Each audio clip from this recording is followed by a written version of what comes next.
At 47, I was convinced my life was written in stone. Every morning felt like walking through concrete. Every dream I'd abandoned whispered too late in my ear.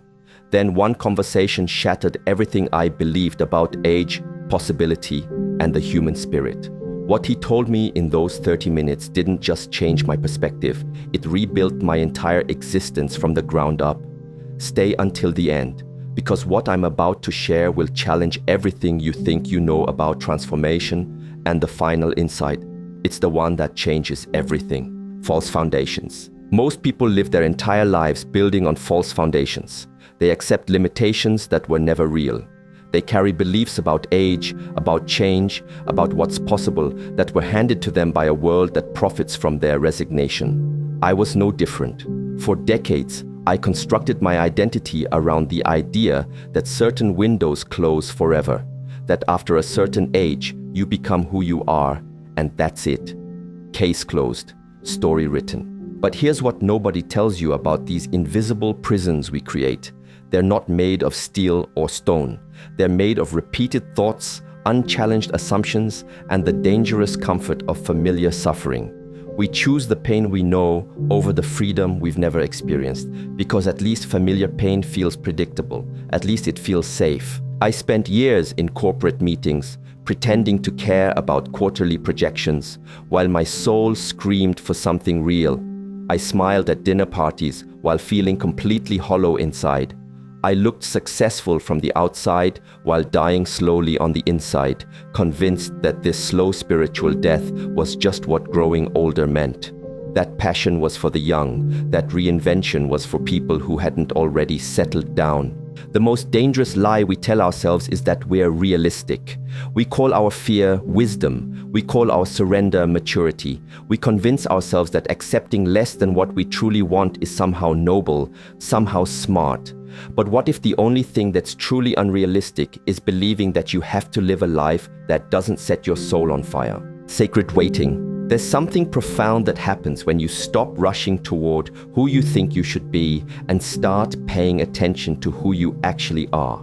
Most people spend their entire lives running from themselves, chasing external validation, accumulating achievements that feel empty the moment they're obtained. They mistake motion for progress, busyness for purpose, accumulation for fulfillment. But real transformation begins in the space between breaths, in the quiet moments when you stop performing and start listening, when you stop trying to convince the world you're okay and start being honest about the fact that you're not, when you stop pretending that the life you've built is the life you actually want. I remember sitting in my car after another meaningless workday, staring at my house, the house I'd worked 60-hour weeks to afford, and feeling nothing.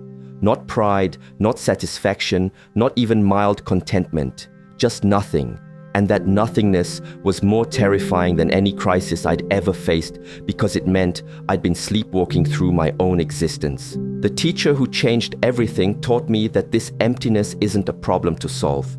It's information to receive. It's your soul's way of telling you that you've been living someone else's life, that you've been trying to fill a spiritual void with material solutions, that you've been seeking external approval for choices that can only be validated from within. Most people interpret this emptiness as depression, as failure, as evidence that something is wrong with them. But what if it's actually evidence that something is right with you? What if it's your inner wisdom refusing to settle for less than what you're truly capable of experiencing? Hidden reason. Here's what they don't teach you in school, in business, or in most therapy sessions. The reason you feel stuck isn't because you're too old, too set in your ways, or too damaged. It's because you've been trying to change from the outside in instead of the inside out. You've been rearranging furniture in a house built on a foundation you've never examined. Every external change you've attempted, new job, new relationship, new city, new routine, has failed to create lasting transformation because you brought the same internal operating system to each new situation. You changed the circumstances but not the consciousness. You altered the stage but not the story you were telling yourself about who you are and what's possible. The breakthrough moment came when I realized I'd been asking the wrong question my entire life. Instead of, how do I change my life? The question that actually matters is, how do I change my relationship with life?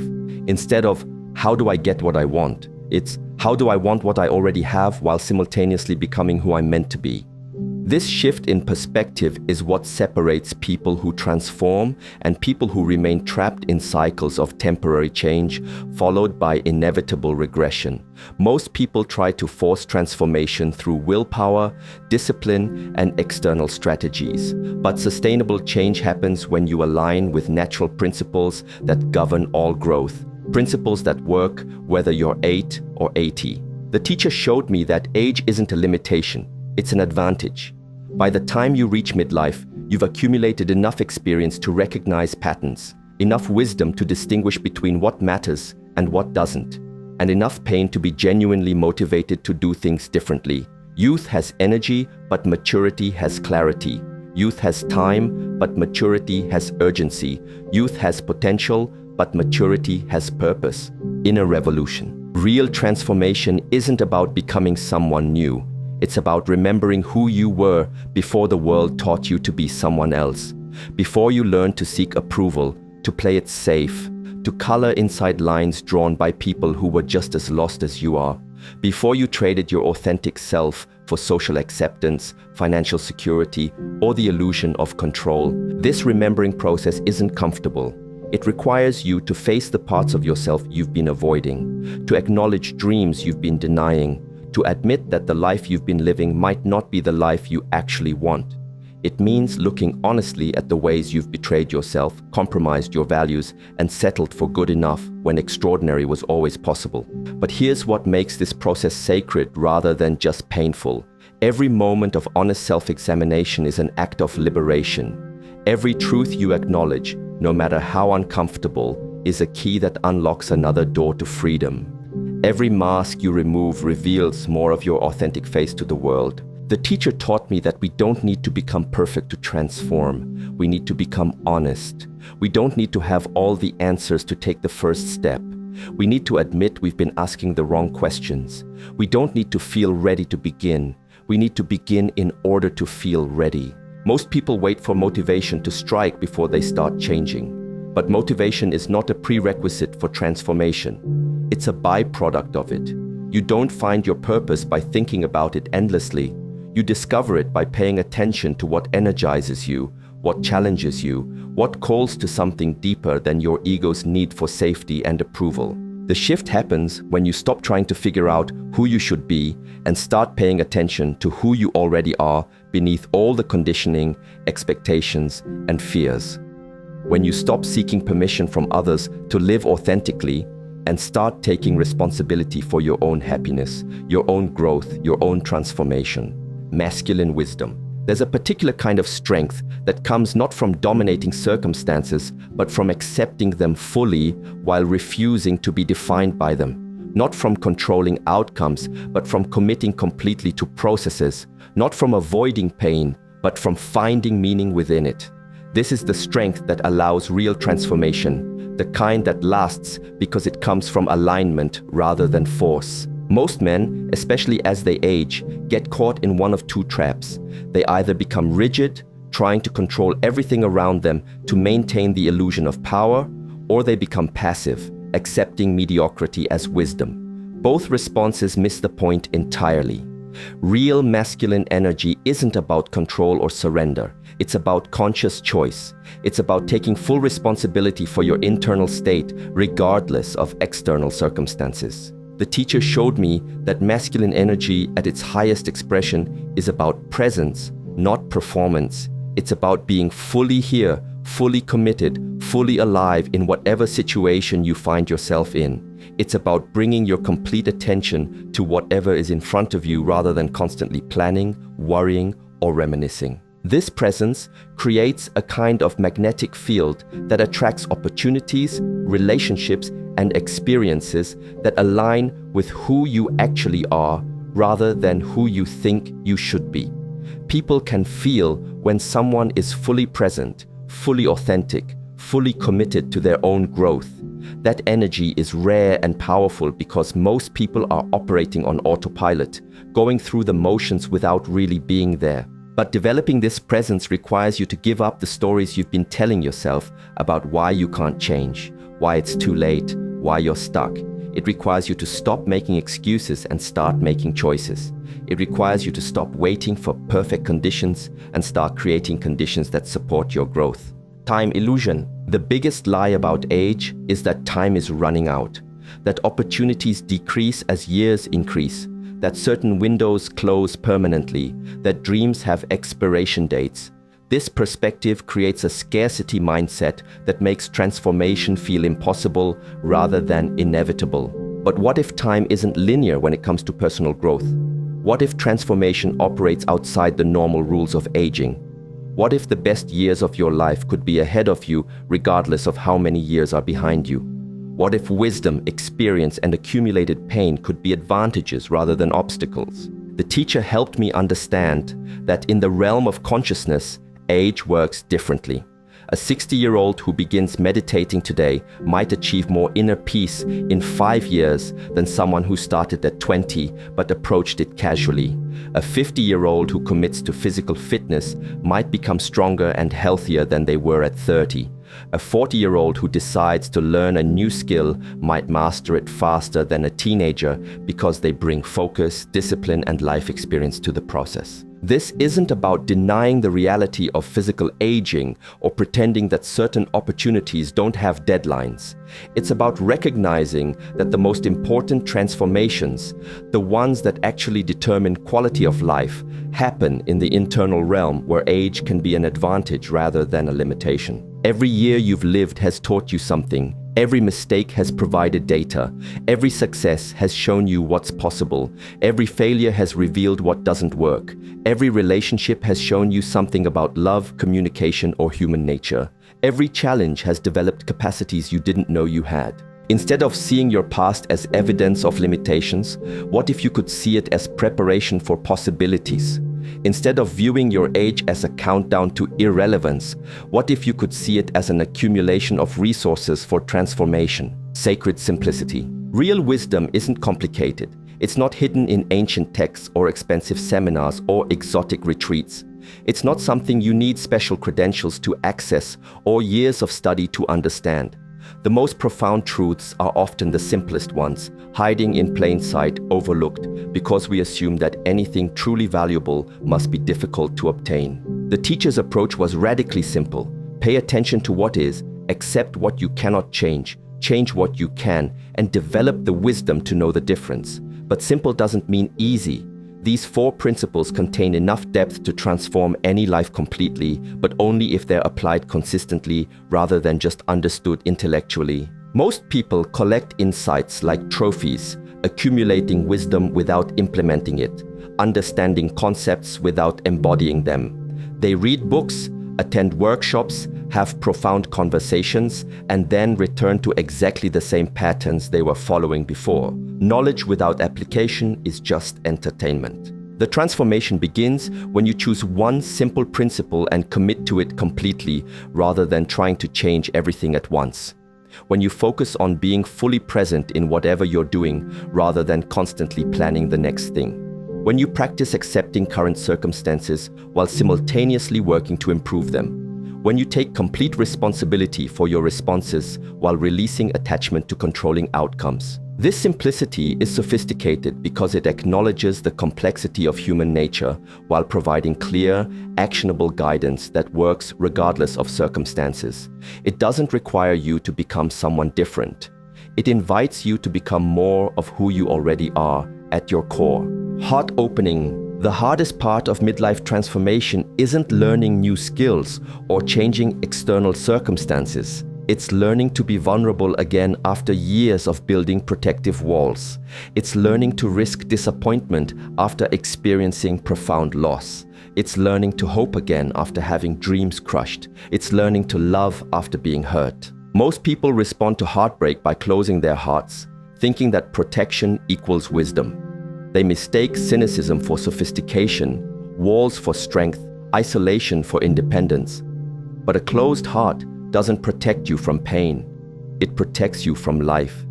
It keeps out the bad experiences, but also blocks the good ones. It prevents hurt, but also prevents joy, connection, growth, and love. The teacher showed me that true strength isn't about avoiding vulnerability. It's about being vulnerable from a place of choice rather than compulsion.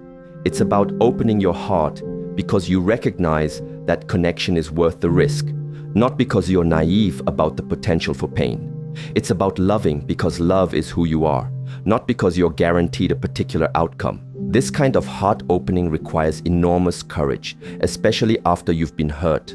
It means choosing trust over cynicism, hope over despair, connection over isolation, even when you have evidence that things don't always work out the way you want them to. It means being willing to get hurt again because you refuse to let past pain determine future possibilities. But here's what happens when you make this choice. You discover that your capacity for joy expands in direct proportion to your willingness to feel pain. You realize that trying to protect yourself from suffering also protects you from the full spectrum of human experience. You understand that the goal isn't to avoid getting hurt, it's to remain open and loving even after you've been hurt. True power, real power, has nothing to do with controlling other people or external circumstances. It has everything to do with controlling your internal state, your responses, your choices, your focus, your energy. Most people spend their entire lives trying to arrange external conditions to make themselves feel better internally, not realizing that this approach is backwards and doomed to fail. External circumstances are largely beyond your control. Other people's choices, economic conditions, natural disasters, illness, loss, these things happen regardless of your preferences or preparations. But your response to these circumstances is completely within your control, and your response determines your experience more than the circumstances themselves. This understanding is what allows some people to find peace in chaos, joy in difficult circumstances, growth in adversity, and meaning in suffering. It's what allows others to remain miserable despite having everything they thought they wanted. The difference isn't in what happens to them, it's in how they relate to what happens to them. The teacher taught me that this internal locus of control isn't something you develop overnight. It's a practice, a discipline, a choice you make moment by moment, day by day, year by year. Every time you choose your response rather than reacting automatically, you strengthen this capacity. Every time you focus on what you can influence rather than what you can't, you reclaim a piece of your power. This practice becomes especially important as you age because external circumstances often become more challenging. Health issues, financial pressures, relationship changes, loss of loved ones, these experiences can either defeat you or reveal reserves of strength you didn't know you possessed. The difference depends entirely on whether you've developed internal resources or remained dependent on external conditions for your well-being. Death teacher. Nothing clarifies priorities like remembering that time is finite. Nothing cuts through superficial concerns like acknowledging that this life will end. Nothing motivates authentic living like accepting the reality of death. Most people avoid thinking about mortality because they find it depressing, but contemplating death is actually one of the most life-affirming practices possible. When you truly accept that your time here is limited, you stop wasting it on things that don't matter. You stop seeking approval from people whose opinions are irrelevant. You stop postponing joy until conditions are perfect. You stop waiting to live until you feel ready. You start making choices based on what actually matters to you rather than what you think you should want. The teacher helped me understand that aging is a gift because it makes this reality impossible to ignore. Young people can easily live under the illusion that they have unlimited time, that death is so far away, it's not worth considering. But as you get older, mortality becomes more real, more present, more urgent. This urgency can either create panic or focus. It can either lead to desperation or wisdom. When you let death be your teacher rather than your enemy, it shows you what life is actually about. It reveals that most of what you worry about is insignificant. It demonstrates that most of what you think you need is actually just what you want. It clarifies that the only moment you actually have is this one, and the only life you can actually live is your own. This doesn't mean becoming morbid or fatalistic. It means becoming realistic about the precious, limited nature of existence and making choices that honor that reality. It means living as if your life matters because it does, as if your choices have consequences because they do, as if time is valuable because it is. Revolutionary choice. The most revolutionary act in a world that profits from your dissatisfaction is to become genuinely content with who you are while simultaneously committed to who you're becoming. To be grateful for what you have while working for what you want. To accept current circumstances while refusing to be limited by them. This isn't about settling or giving up ambition. It's about finding peace with the process rather than making happiness conditional on specific outcomes. It's about enjoying the journey rather than postponing joy until you reach imaginary destinations. It's about being fully alive right now, rather than waiting for someday when everything will supposedly be perfect. Most people live in constant tension between acceptance and aspiration, thinking they have to choose one or the other. Either they accept everything and become passive, or they reject everything and become anxious. But the truth is that real transformation requires both acceptance and aspiration working together. You need to accept where you are in order to have a clear starting point, and you need aspiration to provide direction and energy. The teacher showed me that this balance isn't something you figure out once and then maintain automatically. It's something you calibrate constantly, adjusting based on circumstances, energy levels, life phases, and inner guidance. Sometimes you need more acceptance, sometimes more aspiration. Sometimes you need to push harder, sometimes you need to ease up. Wisdom is knowing which is needed when. This moment-to-moment awareness requires you to stay present rather than living on autopilot. It requires you to pay attention to your internal state rather than just managing external circumstances. It requires you to trust your inner guidance rather than following formulas or scripts written by other people for different situations. Final truth. Here's what nobody tells you about transformation after 40. It's not about becoming someone new. It's about becoming who you've always been underneath all the conditioning, expectations, and fears. It's about stripping away everything that isn't essentially you until what remains is so authentic, so powerful, so alive that age becomes irrelevant. The person you were at 20 was performing a role based on limited experience and external expectations. The person you could become at 50, 60, 70 has the opportunity to live from deeper wisdom, clearer values, and more authentic choices. This isn't about denying the reality of aging. It's about recognizing that consciousness can continue expanding regardless of physical limitations. Every moment of your life up until this point has been preparation for who you could become next. Every experience has taught you something valuable. Every relationship has shown you something about love or communication or human nature. Every success has revealed capacities you possess. Every failure has provided data about what doesn't work. Instead of seeing your past as evidence of limitations, you can see it as accumulation of resources. Instead of viewing your age as diminishing possibilities, you can see it as bringing focus to what actually matters. Instead of thinking it's too late to change, you can recognize that now might be the perfect time to become who you were always meant to be. The teacher's final lesson was the simplest and most profound. The moment you stop waiting for permission, perfect conditions, or complete understanding to begin living authentically is the moment your real life begins. Age isn't a limitation on transformation, it's preparation for it. The question isn't whether you're too old to change. The question is whether you're finally ready to become who you actually are. Your life isn't over, it's just beginning.